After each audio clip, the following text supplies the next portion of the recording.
Thank you.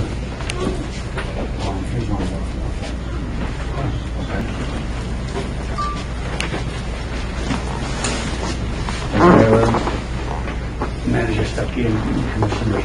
Yeah, my name's Dan Mills. I live on 1817 Mills Avenue, actually. It's kind of spooky.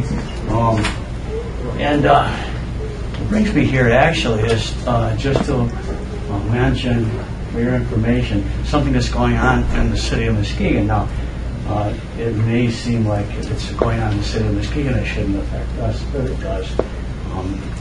Because what's going on in the city of Muskegon really affects the lake, and that isn't the city of Muskegon's lake, and it affects the air, and it's all air too. Anyway, there's a lot that I won't be able to say in 3 minutes, and so I'm going to try to choose my words and hope that you'll follow up on your own investigating. But this has to do with the former Sappi site.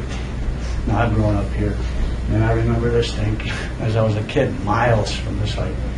And I know that there's legacy contaminants on that property.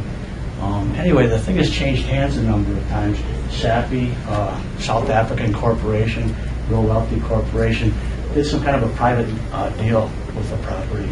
And now there's money invested from actually Padnos, we found out. Why would Padnos be investing in that property? Who knows? They have a big noisy machine that breaks up iron and then ships it off to China that they aren't allowed to use anymore in Nakatola Bay because the residents don't like to hear that noise. If that's going on right across the lake, I know that your residents won't care for that either. Why are they wanting to dredge a deep port right off there?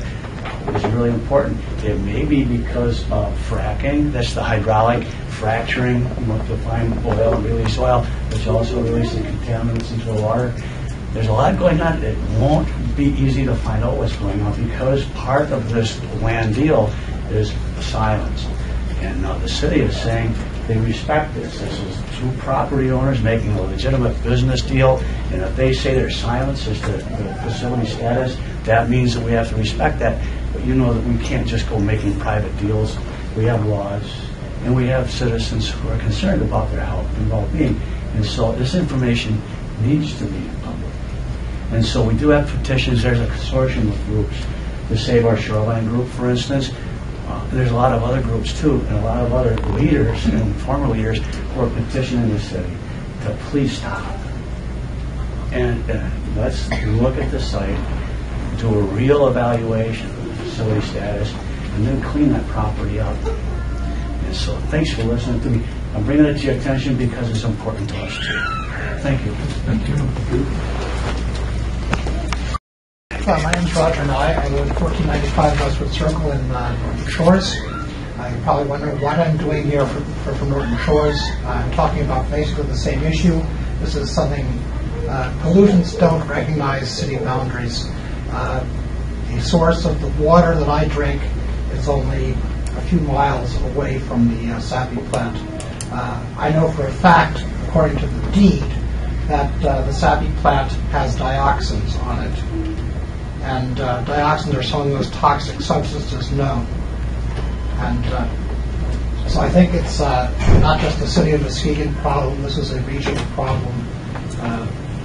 We're all involved in some way. We like to use this lake, we like to use Lake Michigan. You should be concerned about this. It's one thing for us citizens in solidarity with Save Our Shoreline to get up and talk about this, but I think it carries a lot more weight if other local governments get involved in this. Thank you very much. Thank you, Roger. Thank you.